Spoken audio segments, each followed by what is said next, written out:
Então, tá certo. Hoje a gente começa, então, com a leitura, né, do Fonte Viva, que a Ana Júlia vai fazer. A gente faz os breves comentários e depois da prece a gente começa o nosso estudo, né, que é desse livro aqui, Diretrizes de Segurança, do Divaldo Franco e do... Né, só para quem está chegando agora, né, para se atualizar, quem está assistindo também através do canal, para ficar sabendo aí, né, do que nós estamos fazendo. Pode começar, Nádia.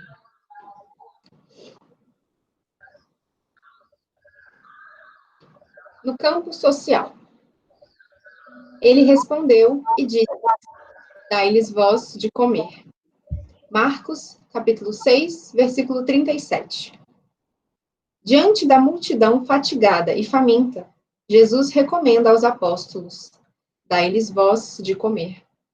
A observação do mestre é importante, quando realmente poderia ele induzi-los a recriminar a multidão pela imprudência de uma jornada exaustiva até o monte, sem a garantia do farnel. O mestre desejou, porém, gravar no espírito dos aprendizes a consagração deles ao serviço popular. Ensinou que os cooperadores do Evangelho, perante a turba necessitada, compete tão somente um dever, o da prestação de auxílio desinteressado e fraternal.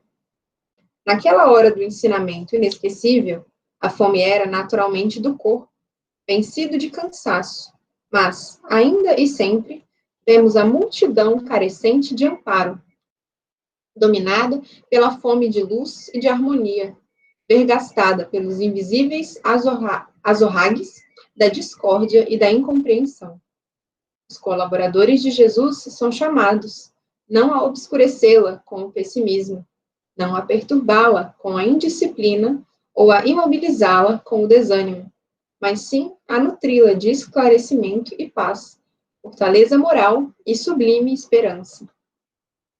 Se te encontras diante do povo, com o anseio de ajudá-lo, se te propões contribuir na regeneração do campo social, não te percas em pregações de rebelião e desespero. Conserva a serenidade e alimenta o próximo com o teu bom exemplo e com a tua boa palavra. Não ouvides a recomendação do Senhor. Dai-lhes voz de comer.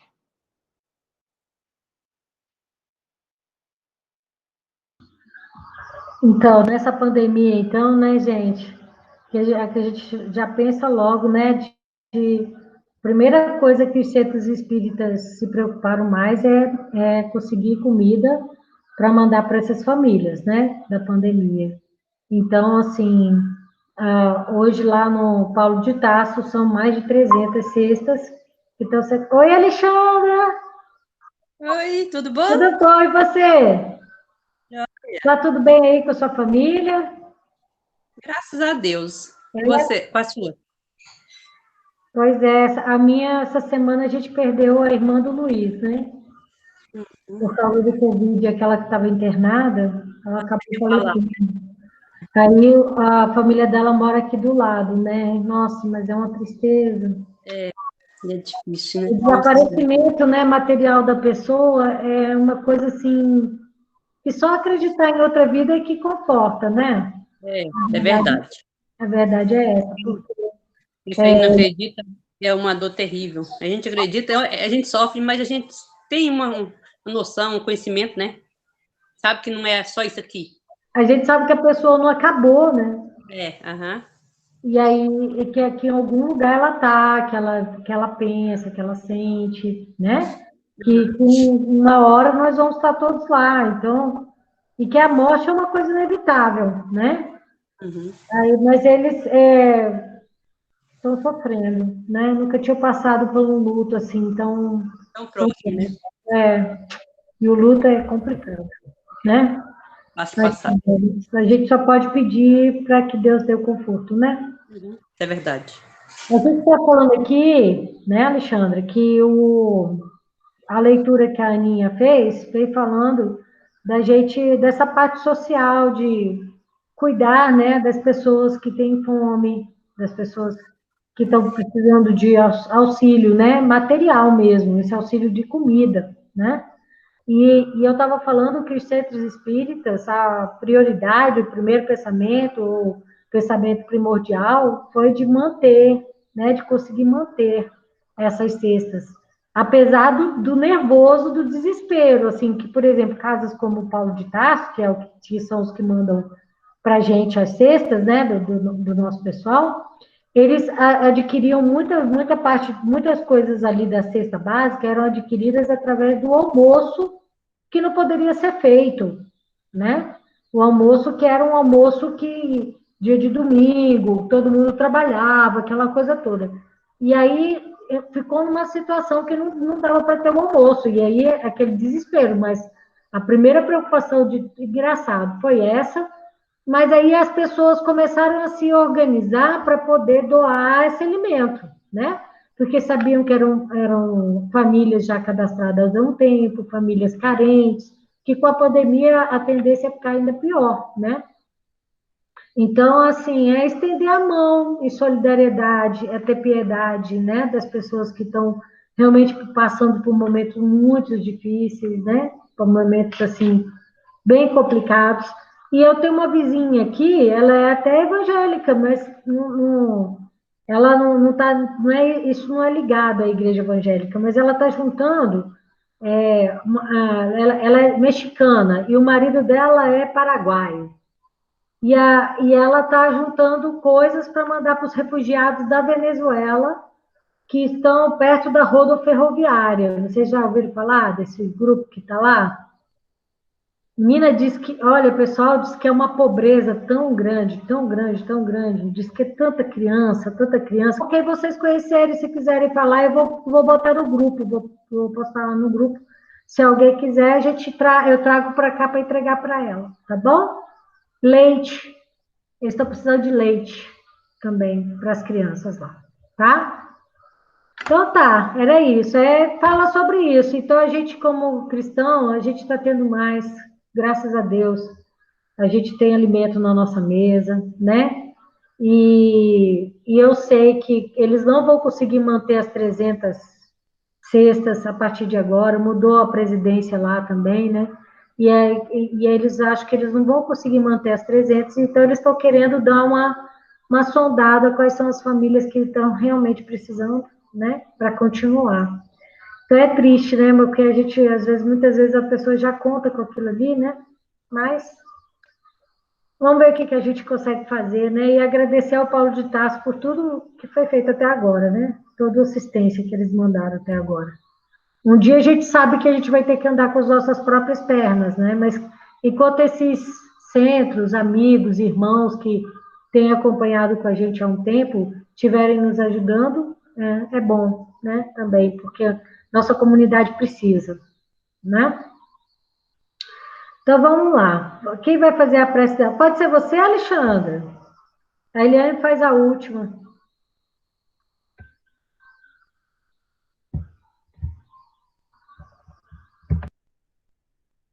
Tá sem som, Alexandre.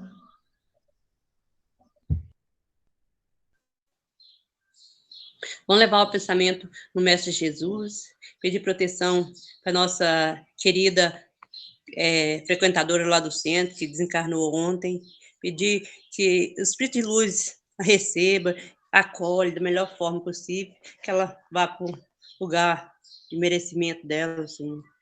Pedimos também pela amiga da Miriam lá, que faleceu, também que o Espírito de Luz acolha, que ela seja bem assistida. Pedimos para essas famílias lá da rodoferroviária, esses venezuelanos, que o Espírito de Luz proteja e induza as pessoas a ajudar, que as pessoas possam ter um olhar diferente para essas crianças, para essas famílias, Senhor.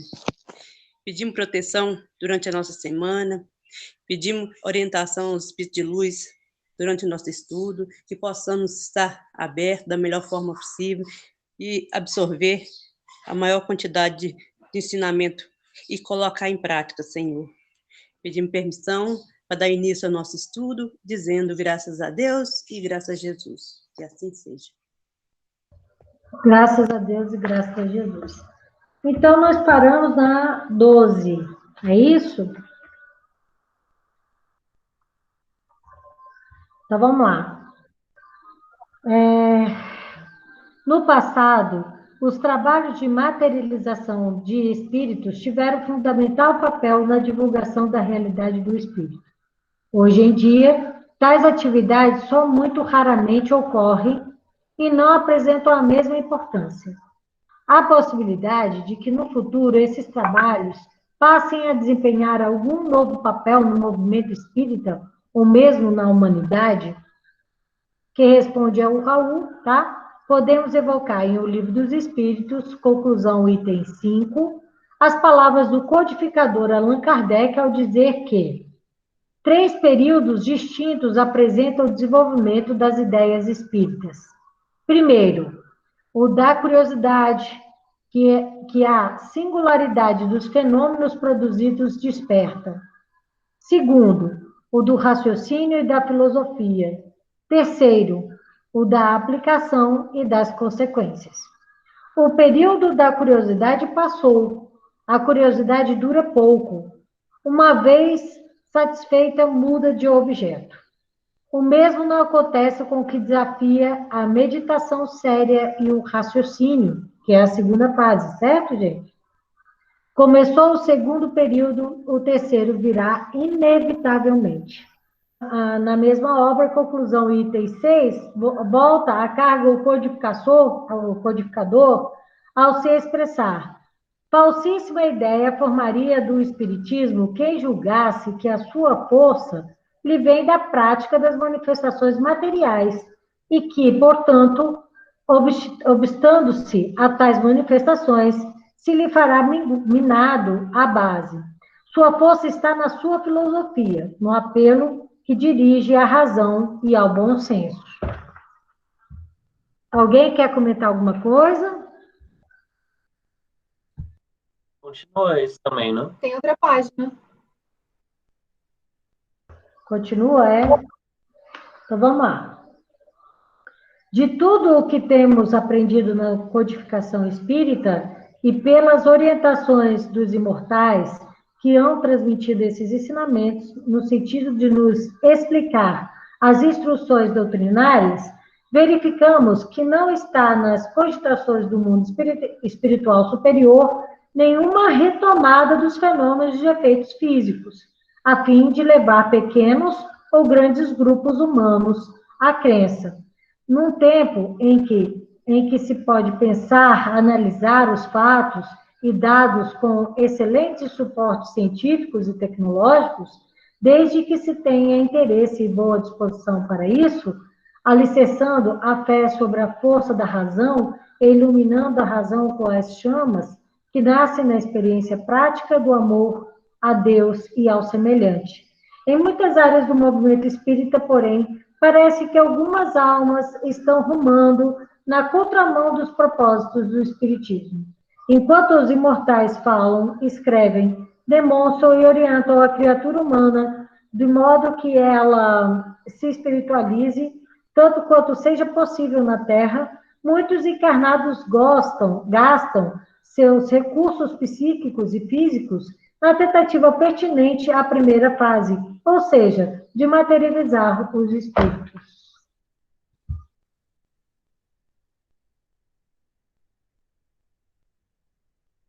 Alguém ia falar, pensei que você ia falar, Lucas, que você tirou aí. Alguém vai falar alguma coisa?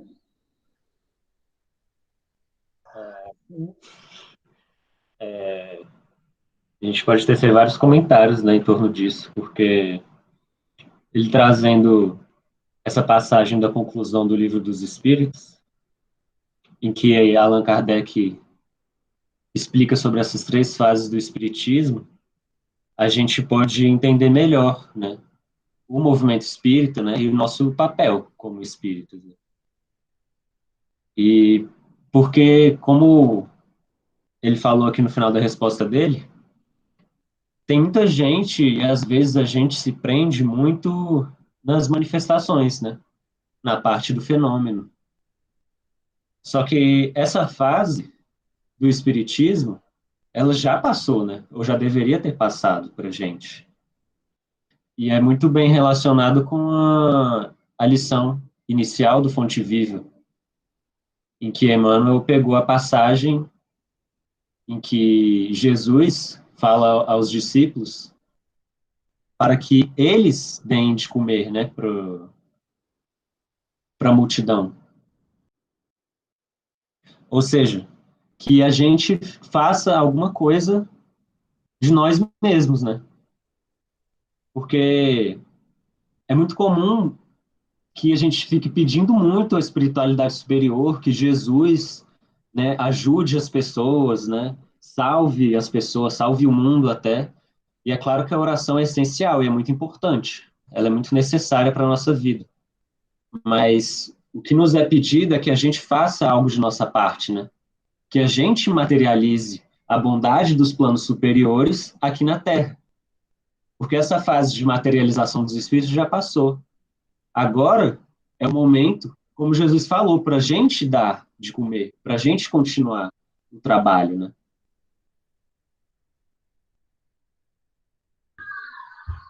Alguém quer falar mais alguma coisa? Eu achei Tá. Eu achei também muito interessante o que você tinha falado com relação às fases, que foi também, né, no intuito de chamar a nossa atenção, para que a gente pudesse ter acesso a esse conhecimento, né? A espiritualidade veio e trouxe tudo isso, por meio do livro dos Espíritos, a codificação, né? E então, que hoje a gente preste atenção por que teve tudo isso, né? Tiveram todas as manifestações espirituais e até hoje elas existem, mas tem uma razão de ser, foi para trazer este conhecimento para a gente. Então, que a gente se atente ao objetivo da espiritualidade, que é que a gente conheça aquilo. Então, que a gente se esforce para conhecer realmente tudo que eles nos trouxeram, tudo que eles, até hoje, né, nos dão, para que a gente possa se instruir, trabalhar melhor, servir melhor. Então, que a gente se utilize de tudo isso que a espiritualidade nos concedeu. Eu fico pensando, assim, quando eu li essa pergunta, eu fiquei pensando se as outras religiões passam por esse crivo. Se as outras religiões passam por essa exigência, você está entendendo? Porque, assim, fala, existe anjo. Aí todo mundo acredita que existe anjo. Mas se a gente fala, existe o espírito, ninguém vai acreditar enquanto não materializar um espírito, né?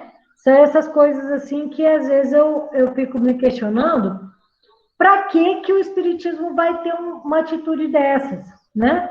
Assim, eu acredito que a materialização dos espíritos, ela ocorre de vez em quando há uma necessidade real de uma intervenção, não é? Não é? Eu não sei se eu já contei para vocês a história, por exemplo, que eu acredito piamente que eu fui ajudada por um espírito materializado. Eu não sei se eu já contei isso para vocês. Não? Então, hoje a gente vou contar essa história, mas eu tenho certeza que a Alexandra, não, de repente não, porque vocês não ficam muito lá no salão. Eu já contei lá no salão, mas eu acho que vocês nunca ouviram essa história, não. Mas, assim, é bom eu contar.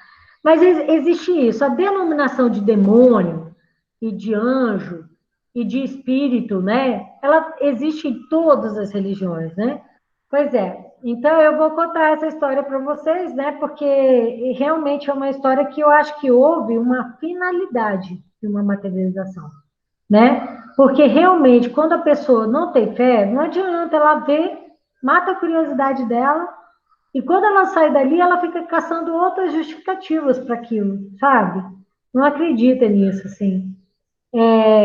Existem, um dia que a Jussara estava falando sobre materialização, ela estava falando sobre outros tipos, né? Por exemplo, de alimentos, ou materialização que a gente acha, não, aquilo não existe, aí de repente acontece, assim, de chegar um monte de alimento que estava faltando para a cesta, para completar a cesta básica das famílias, aí chega aquele monte de alimento, né? Ela estava falando desse tipo de materialização. Mas eu estou falando de uma materialização real, né? No espírito. Eu vou até contar essa história, então vamos lá. A minha mãe, quando teve o derrame, né? A gente morava em Taguatinga, e assim, eu estava trabalhando e era uma muita dificuldade para ter dinheiro em casa, porque na verdade eu era rimo de família já, minha mãe, a gente teve muito dinheiro até os meus 15 anos. Quando meu pai morreu, a gente ficou sem nada, né? Porque meu pai deixou uma pensão de 1 salário mínimo para minha mãe. Então, assim, foi uma situação muito, mas muito difícil, porque a gente chegou no momento de não ter comida dentro de casa, né? E aí só aqueles milagres, assim, de aparecerem amigos com com alimento em casa, né? Que graças a Deus a gente não tinha vergonha de pedir, né? Porque tem gente que ainda tem essa coisa do orgulho de não pedir, né? Às vezes está precisando e não pede para ninguém. Então a gente pedia e realmente a gente tinha essa coisa da assistência. Nós nunca passamos fome por causa disso, mas teve uma situação bem difícil mesmo, né? Então a minha mãe teve um derrame. E naquela época, para você conseguir uma consulta no Sara, era muito difícil, era muito complicado. Você conseguia, você tinha que esperar 6 meses, e ela estava precisando da fisioterapia, da assistência que o Sara trazia para quem teve esse derrame, que ela ficou com uma sequela muito severa, ela não andava, né? Só foi ela teve uma paralisia de todo um lado, inclusive do olho. Aí, o que aconteceu? A gente conseguiu essa consulta. A Alexandra já deve saber como é. Eu não sei se agora ainda é tão difícil assim, mas antes era assim, bem complicado. E aí, a gente morava no centro de Taguatinga. Para quem conhece Taguatinga, é atrás da loja americana, das lojas americanas ali, bem no centro de Taguatinga. Então, a gente tinha que descer uns 800 metros assim para chegar na parada de ônibus.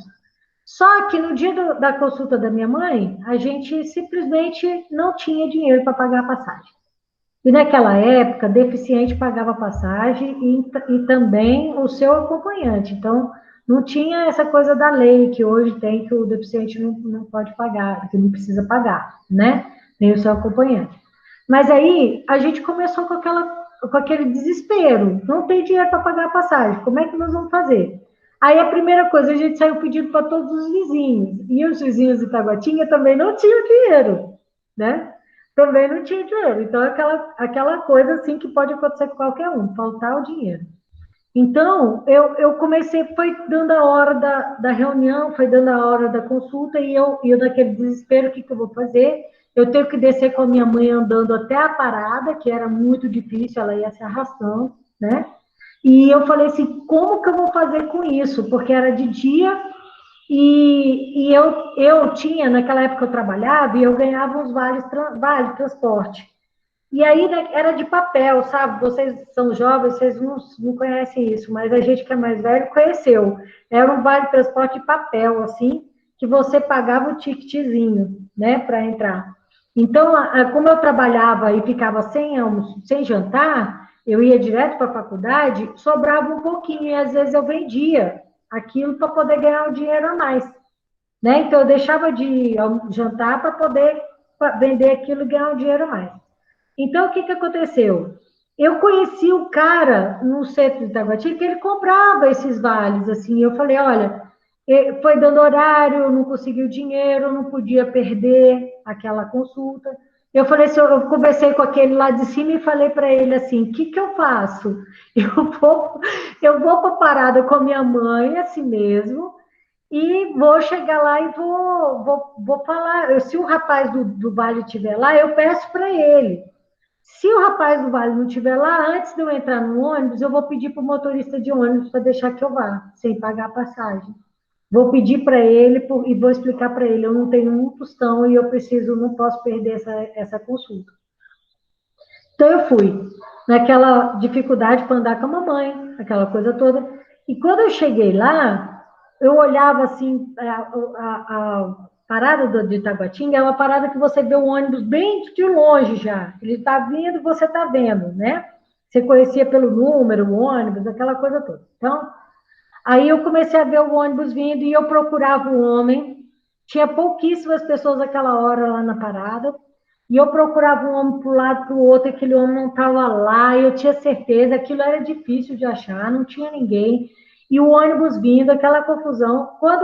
E aí eu fui para perto da mamãe e fiquei assim. E aí eu olhei de novo, procurei de novo, nada do homem. Aí quando o ônibus parou, que eu ia falar com o motorista, alguém bateu nas minhas costas. Bateu a mão nas minhas costas. Que eu virei, era o cara do vale. E outra coisa, ele perguntou para mim, você quer vale? Eu falei assim, quero, não tenho dinheiro para pagar, eu preciso de 4 vales 2 para ir, 2 para voltar, e eu não tenho dinheiro para pagar agora. Ele me entregou os 4 vasos, que, aliás, já estavam separados, 4, separados. Botou na minha mão, eu entrei no ônibus com a mamãe e olhei para trás. Cadê o homem? Cadê o homem? O homem tinha sumido. E eu vou falar uma coisa para vocês. Quem conhece aquela parada sabe que não tem como o homem ter desaparecido do nada, né? Então, eu conto essas histórias, às vezes, lá no salão, eu contei essa história no salão, estou contando para vocês aqui agora, porque eu acredito piamente que eu fui assistida por um espírito. Eu tenho certeza absoluta que eu fui assistida por um espírito, porque eu tinha acabado de procurar um homem, eu virei para trás, eu vi o homem, quando eu voltei a olhar de novo para trás, o homem não estava lá. E ele veio para perguntar para mim se eu queria o vale, ou seja, mesmo que ele tivesse ali, que ele tivesse chegado naquele momento, o que fez aquele homem ir lá botar a mão nas minhas costas e perguntar isso? Não é? Então, assim, eu acredito que foi assistida. Quando eu desencarnar, a primeira coisa que eu quero saber é quem foi esse anjo da guarda que foi lá me entregar aqueles vales na mão, entendeu? Eu tenho muita gratidão a Deus porque eu tive essa assistência naquela hora, naquele momento, que era uma coisa extremamente importante para mim. Não era uma coisa de vida ou morte, mas era uma coisa muito importante para mim, tá certo? Então, assim, eu fiquei com isso na minha cabeça e eu acredito assim, por que é que os espíritos agora vão se prestar a desprender uma força tremenda para fazer uma coisa, para mostrar para os outros que o espiritismo não existe? Não, na minha cabeça isso não entra, eu não sei na de vocês, mas não faz sentido nenhum uma coisa dessas, né? Mesmo porque a parte mais profunda, que é a segunda parte, que é a parte de você pensar do porquê que o espiritismo faz tanto sentido, por que nós percebemos uma beleza, uma bondade de Deus dentro da doutrina espírita. Eu não sei se vocês conseguem entender isso, né? Assim, o fato de, por exemplo, minha cunhada ter desaparecido essa semana, mas eu sei que ela não desapareceu, né? Desapareceu materialmente, mas que ela continua existindo, não é? Que a história dela não acabou aqui, não é? E tudo que ela passou também não foi à toa. Deus não faz as coisas à toa para gente.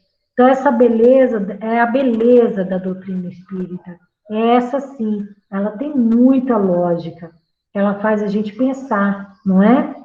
A gente faz um monte de questionamentos aí na cabeça da gente. E uma vez a gente sempre. Porque a doutrina explica para a gente o porquê do sofrimento. A verdade é essa, o porquê do sofrimento, né? Se não fosse a doutrina, a gente teria tudo, menos um Deus justo.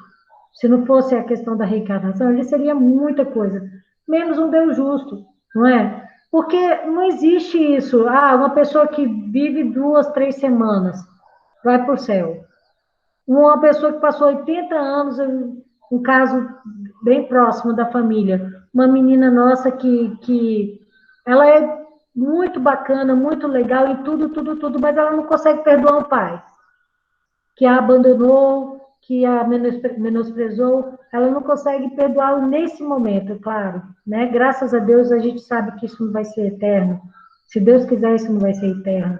Então, essas coisas fazem a gente questionar. Então, quem é? Um vai para o céu, nem viveu, vai para o céu, a outra passou esse tempo todo aqui porque não perdoou o pai, vai para o inferno, não é? São coisas, assim, ilógicas, que a doutrina nos traz como consolo.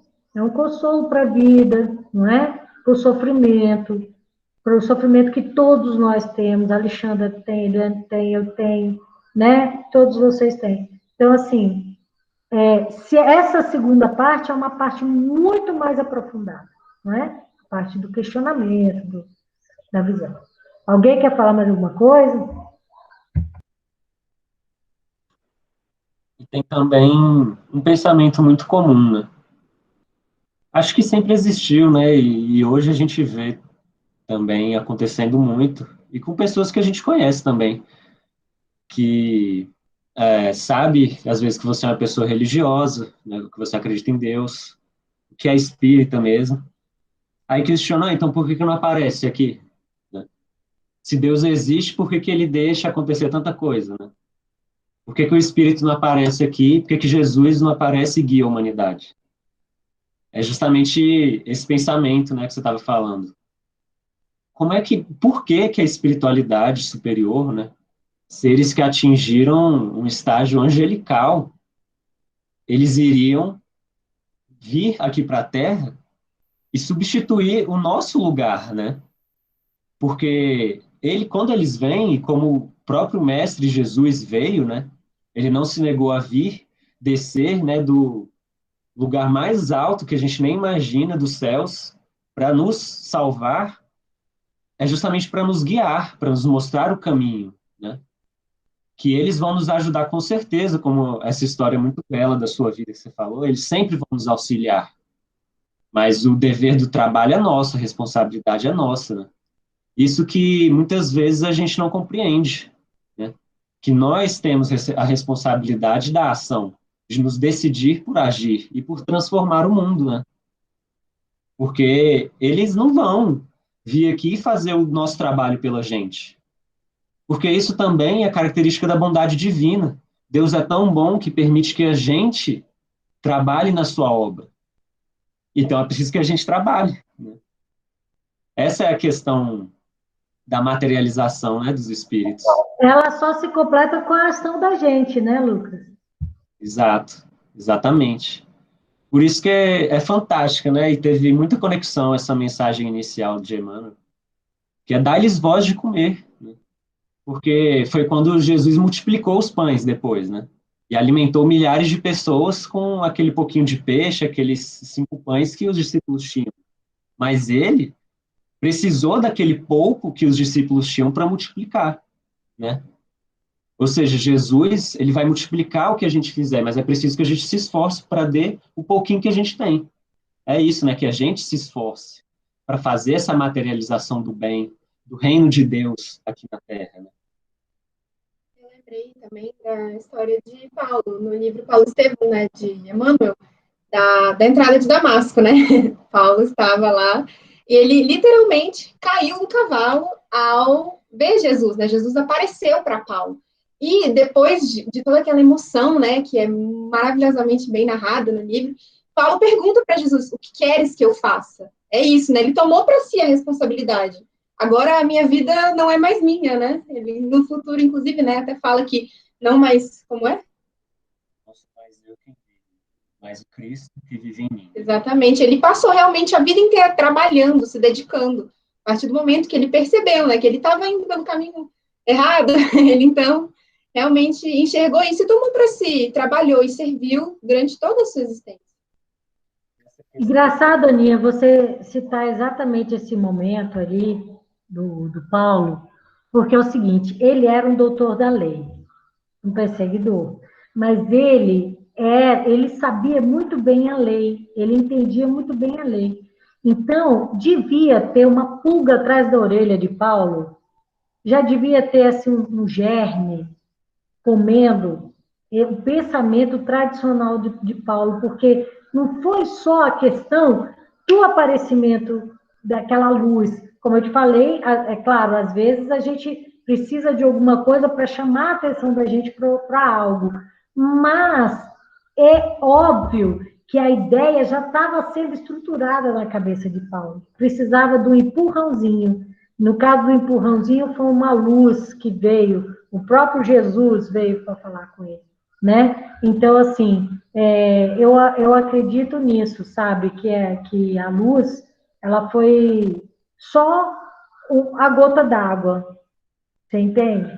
Foi só uma gota d'água. Pelo que a gente vê de Paulo depois, é claro que houve uma transformação nesse homem, de Saulo para Paulo, né? Houve uma transformação tremenda, mas já devia ter alguma coisa que o incomodava bastante ali, né? É a coisa da materialização. Nesse caso aí, houve uma materialização com um objetivo específico, não é mesmo?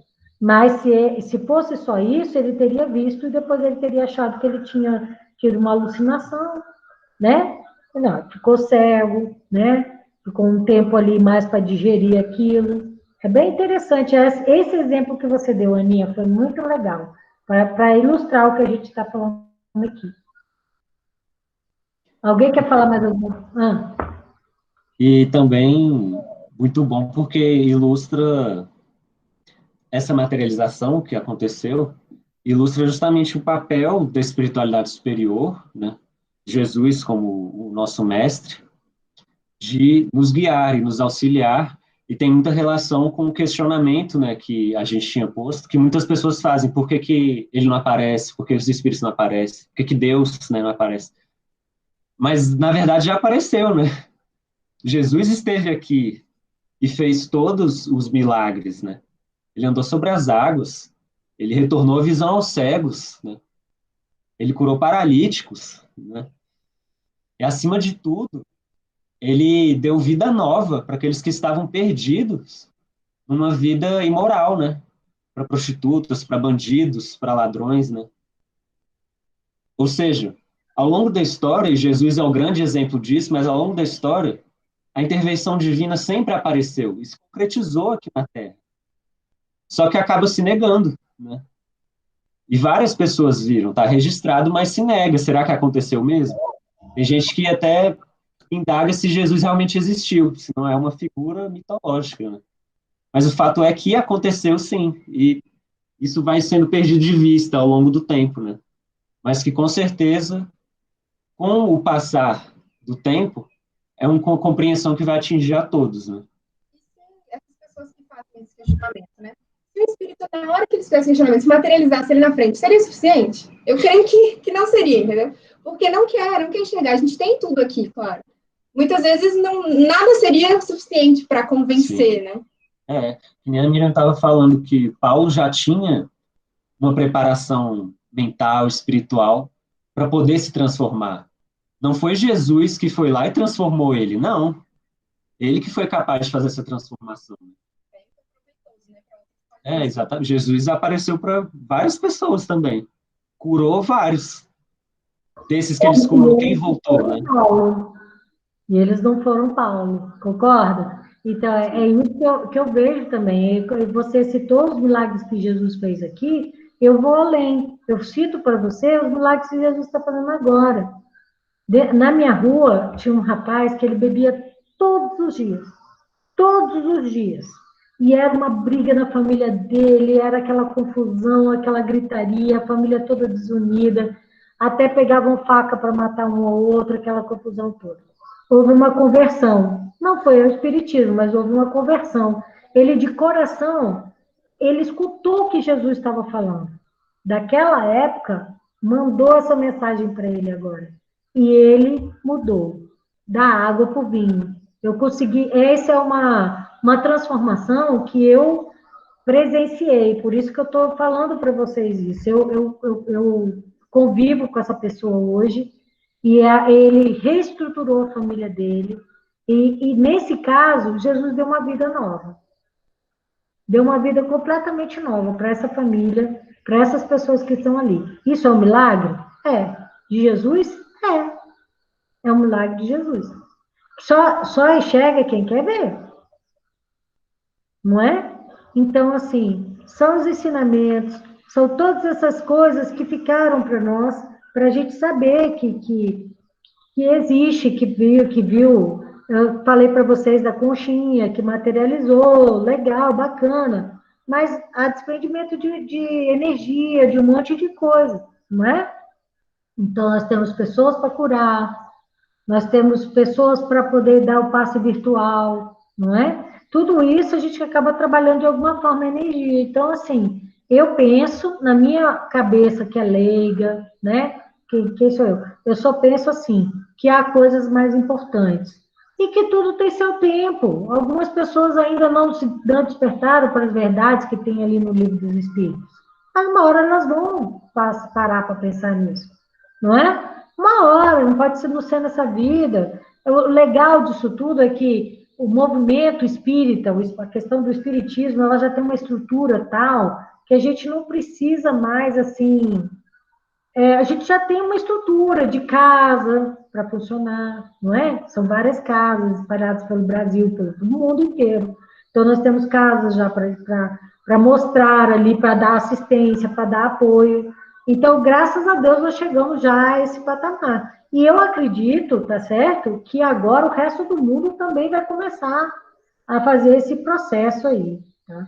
Então, vamos ficar quieto, que a gente não precisa disso, né? Não, a gente vai presenciar, eu espero ver isso, né? Essa questão dos milagres, né, que a gente, falando de materialização, logicamente, tem que falar dos milagres também. Porque no Espiritismo é muito comum a gente ouvir de várias pessoas, né, eu já ouvi mesmo, que milagre não existe, não pode falar isso. Ué, você é espírita falando que milagre existe? E que esse pensamento, na verdade, ele não é um pensamento espírita de verdade, né? Porque isso é uma questão de denominação, como Allan Kardec sempre comenta. É uma questão de você dar a noção certa para a palavra.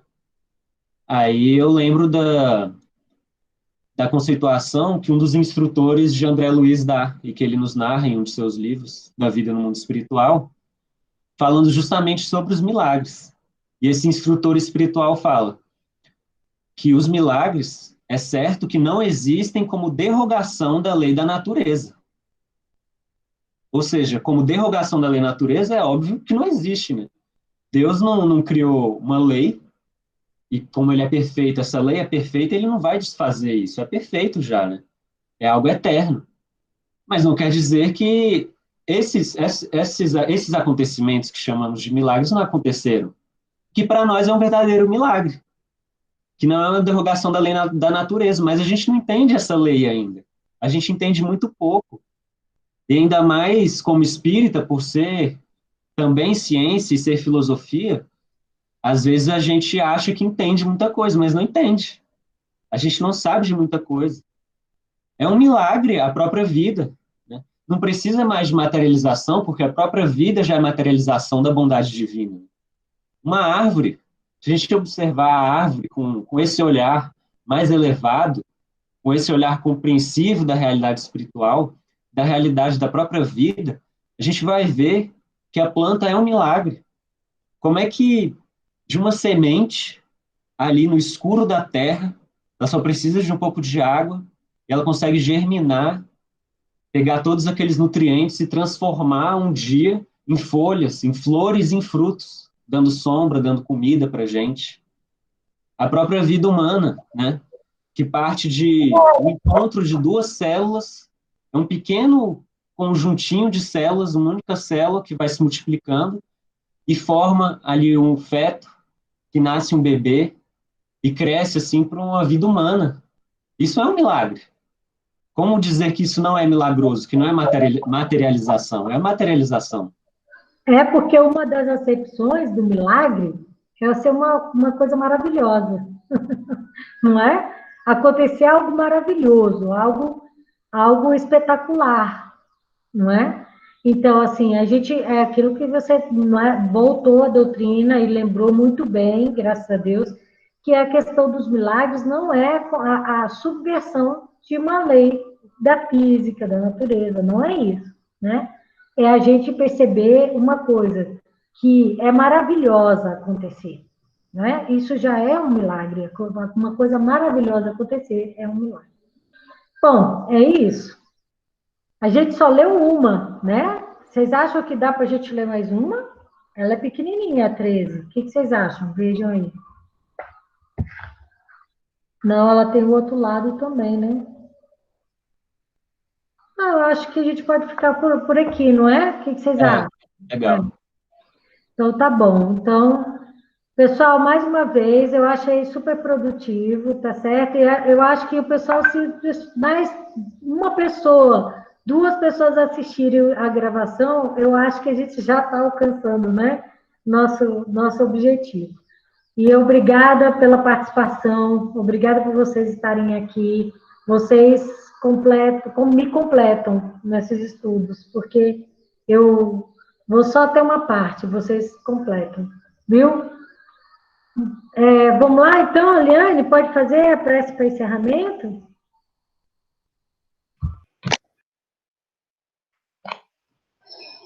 Vamos elevar os nossos pensamentos ao Pai Maior, aos Espíritos de Luz que nos assistiram neste momento, agradecendo pelo aprendizado aqui aproveitado nesse momento. Pedimos que nos guie durante toda a semana, vá até a nossa casa, aos frequentadores do centro, e que auxilie a cada um de acordo com seus merecimentos e necessidades. Pedimos para aqueles que perderam seus entes queridos, que possam receber o auxílio e o amparo necessário. E que o espírito também possa receber o auxílio no plano espiritual, sendo guiado e orientado, Senhor. Pedimos por todos que sofrem, por todos que precisam de um auxílio, que os espíritos de luz possam estar assistindo e orientando e abençoando cada um, Senhor. Pedimos por nosso lar, nossa família, pelo centro e todos aqueles que estão ligados a nós e precisam de um auxílio neste momento, Senhor. Obrigado e pedimos permissão, Senhor, para encerrar o nosso trabalho de hoje, dizendo graças a Deus, graças ao Pai Maior, que assim seja. Obrigada, Senhor.